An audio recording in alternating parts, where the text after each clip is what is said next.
gesels vandag met Andries Dievenage en hy is die bemarkingsveldtogbestuurder by Syngenta. Ons fokus 'n bietjie op koringgewasse. So dit is waarmee jy boerbeleggers is ingeskakel, want Andries, ek dink as ons oor koring praat, is jy die man om mee te praat. Ek hoop so.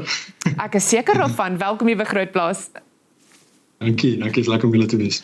Nou, kleingraanboere begin middel April al plant. Wat is die 3 hoekstene as dit kom by onkruidbeheer en hoekom is dit so belangrik? Ja, planttyd vir die ouens gelukkig is ek al vroeg April, maar dit is dalk 'n bietjie later April. En dan gaan dit aan tot omtrent einde Julie, afhangend van waar jy nou jouself in die land bevind.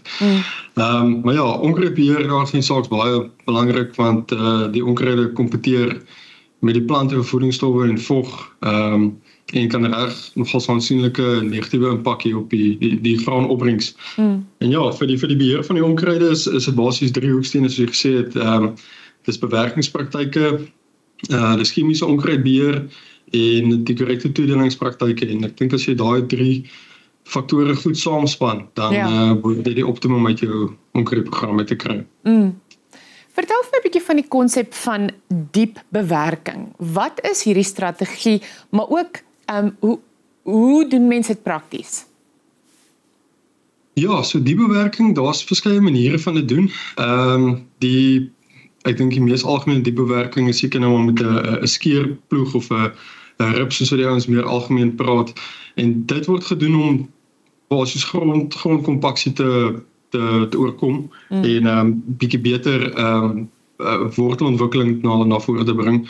Maar as jy spesifiek kyk na onkruidbeheer, dan behels die bewerking meer implemente soos 'n skaar of 'n skottelploeg wat die grond 'n bietjie omwerk en dan saam met dit daai onkruidsaadjies onder die grond begrawe. Ja. Maar ook die plantreste en organiese materiaal wat op die plant of op die grondoppervlak is in die grond in werk.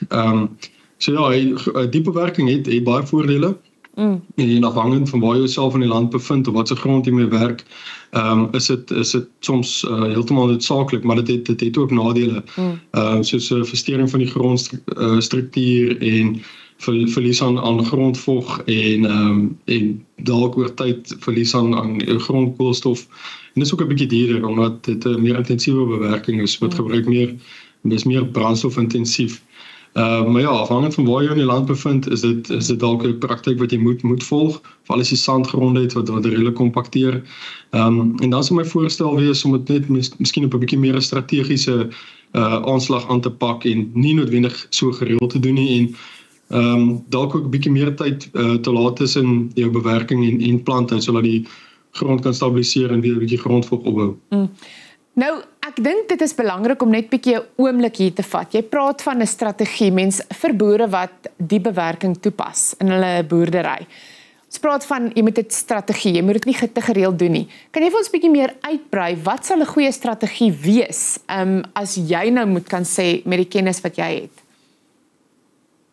Ja, ek dink as jy saam met, soos ek gesê het, is nie te gereelde doen nie, maar ook jy weet jou analises doen en kyk na jou grond voordat jy net, ek dink blindelings besluit om diep die grond om te dol. Ja. Dit gaan vir jou baie help. Die gebruik van GPS-stelsels kan ook redelik help om seker te maak jy bou jou ryspore op dieselfde plek en jy beperk jou kompaksie daar sodat jy nie noodwendig die hele land hoef om te dol nie, maar dit bietjie meer presies toepas. So ja, ek dink om dit nie net blindelings op te spring op die trekker en die grond om te gooi nie. Ek dink dit 'n bietjie meer huiswerk te doen voordat jy doen dit sal dalk 'n beter strategie wees. Ek is ook seker dat nie alle boere, dat die bewerking nie deur die bank toegepas word nie. So enige raad vir boere wat dalk besluit om dit nie toe te pas nie? Ja, jy weet veral hier so in die Weskaap waar ek is minimumbewerking of bewaringsbewerking is eintlik 'n baie groot praktyk. Dit is eintlik baie meer algemeen en word meestal toegepas. So dit is ook 'n praktyk wat baie goed werk, soos ek sê, afhangend van die grondtipe wat jy het. Ja. En ja, dit is 'n praktyk wat nou al van omtrent 1970s in die VS afkom, so dit is goed nagevors en en sal prakties beoefen. En ja, deur minimumbewerking basies wat jy doen is om so min as moontlik die grond te probeer versteur. En jy gebruik ook ander tipe toerusting, jy gebruik ander planters, jy gebruik plantplanters of skuifplanters. En die voordeel van dit is basies die teenoorgestelde wat jy sou kry met die bewerking. So jy oor tyd vestig jy meer koolstof in jou grond en jy bou ook die vogverliese of jy beperk ook die vogverliese in jou grond. So maar ja, dit het die aard van die saak ook 'n paar uitdagings. En dit is nie so maklik en dit werk nie net oral nie. Ek het onlangs gehoor van die woord raaigras. Nou, ek weet dit staan bekend en dit is 'n moeilike onkruid om te beheer. Wat kan produsente doen om hierdie uitdagings of hierdie onkruid eintlik maar die hoof te bied? Ja, die nou so sê raaigras, dit klink daar op dit laat dit my dink, ek het eendag gehoor van die boere sê hulle noem hom jy so omdat hy elke jaar laat raai wat hy doen. Hy laat jou elke jaar raai, dis eintlik 'n baie goeie verduideliking dan. Ja, maar nee, dit is vir 'n klein graanboer is raaigras seker een van die grootste uitdagings.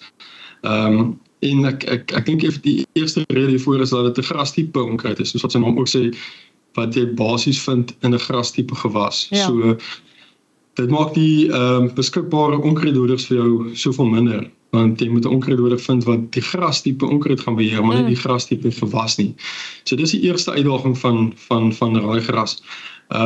Tweedens is dat dit ook onkruid is wat baie maklik weerstand kan opbou teen onkruiddoders en hy kompeteer ook baie sterk vir voedingsstowwe en vog in die grond met die primêre gewas.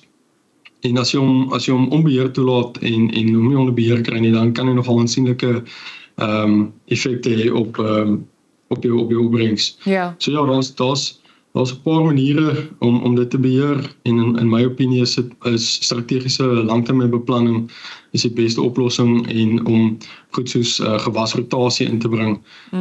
Dit gaan jou maklikste help om onkruid of raaigras onkruid onder beheer te kry. So as ons praat oor toediening, dit is net so belangrik soos die produk self.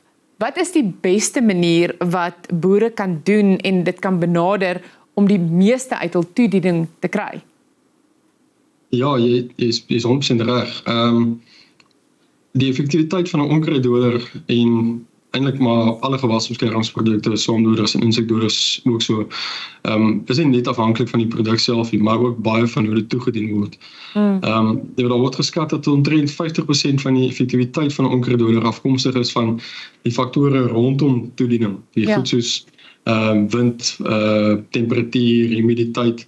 En dan ook die faktore wat die produsent kan beheer soos ryspoed en watervolume en balkhoogte en ook die spuitstuk wat jy gebruik. So afhangend van of jy 'n vooropkoms onkruiddoder of 'n naopkoms onkruiddoder gebruik, gaan dit 'n bietjie verskil. By vooropkoms onkruiddoders hou jy van 'n lekker fyn saadbed sonder kluite en plantreste en organiese materiaal sodat jy egalige bedekking moet dan kry dat daar nie ontsnapletjies is vir die onkruidsaad nie. En vir die nakomings onkruiddoders soek jy regtig goeie bedekking van daai onkruidteiken. Veral as die gewas nou al so 'n bietjie gevestig is en afskerming laat plaasvind. So ja, veral vir die minimumbewerkingsprodusente wat nie daai kluite so lekker kan breek en die plantreste onder die grond kan kry nie. Daar kan hulle gebruik maak van spesiale spuitstukke wat in hoeke spuit en beide kante toe spuit. En ja, dit help om die kluite aan beide kante te bedek en ook onder die plantreste in te kom, maar ook vir die nakomings onkruiddoders om beter bedekking van die onkruidteiken te kry. So ja, ek dink die regte toerusting te gebruik maak 'n groot verskil. Ja. Nou ek weet baie produsente sukkel met onkruiddoder wegdrywing. Wat is dit vir iemand wat dalk nie weet nie, maar ook het jy dalk praktiese wenke hoe mens hierdie probleem kan verminder? Ja, onkruiddoder wegdrywing eintlik dis eintlik beheer is net om vir alle gewasbeskermingsprodukte, maar dit is wanneer die produk wat jy spuit, die mis so fyn is, laat dit weg van die teikengebied gedryf kan word deur wind. En dit is 'n redelike tegniese ding en jy weet presies hoe dit werk, maar die groot probleem van wegdrywing is dat die spuitproduk, soos ek gesê het, wegvat van die area waar jy spuit en dit kan op naburige lande opeindig of op nie teiken van wasse nie en skade daar veroorsaak. Maar ook binne in jou land waar jy probeer spuit, sal jy verminderde effektiwiteit kry, omdat van die produk wat op daai onkruide moes geland het, nie meer daar is nie. So jy kry ook onderdosering. So in hierdie jaar gaan jy swakker beheer kry, maar op die langtermyn kan dit ook lei tot onkruiddode weerstand ontwikkeling. Ja. Wat dan ook 'n langtermyn probleem is. So dit is 'n uitdaging. Ek dink die manier om dit te oorbrug is om te probeer om nou maar nie te spuit wanneer die klimaatsomstandighede nie ideaal is nie. Ja. Jy weet om eerder jou spuitwerk weer klaar kry in die tyd wanneer die wind nie te rof is nie, maar sou dit nou so wees, en soos wat baie keer die geval is met produsente, dat hulle werk onder druk en die spuitwerk moet klaarkom. Dan kan jy gebruik maak van 'n spesiale spuitstukke wat ook die spuitnevel wegdrywing sal verminder. En jy weet, in Engels noem hulle dit drift reduction nozzle, so dis bietjie makliker om te verstaan. Ja. En jy weet, hierdie spuitstukke kan wegdrywing met tot 90% verminder. So dit is 'n handige stukkie gereedskap om te hê. Jy weet, en daarbey saam as jy jou ryspoed 'n bietjie verlaag en jou watervolume verhoog, en ook seker maak jou kalibrasie is goed. En nie net die algehele balkkalibrasie nie, maar ook die individuele spuitstukke op die spuitbalk. Ja. Dan dit sal alles bydra tot om die wegdrywing te verminder en die meeste effektiwiteit uit jou onkruiddode te kry. Andries, baie dankie vir jou tyd vanoggend. Ons waardeer dit. Ek hoop jy het 'n goeie dag. Ja. Nou, soos julle weet, ons het onlangs ons eie Grootplaas kalender instelling ingebring. So ons wil graag weet van lekker landbougebeure wat daar in jou omgewing plaasvind. Stuur gerus 'n e-pos na mynie, dit is MAINIE by grootfm.co.za en ons Grootplaas kalender word met trots geborg deur FR+. Ons wil graag weet, wat gaan daar by jou aan?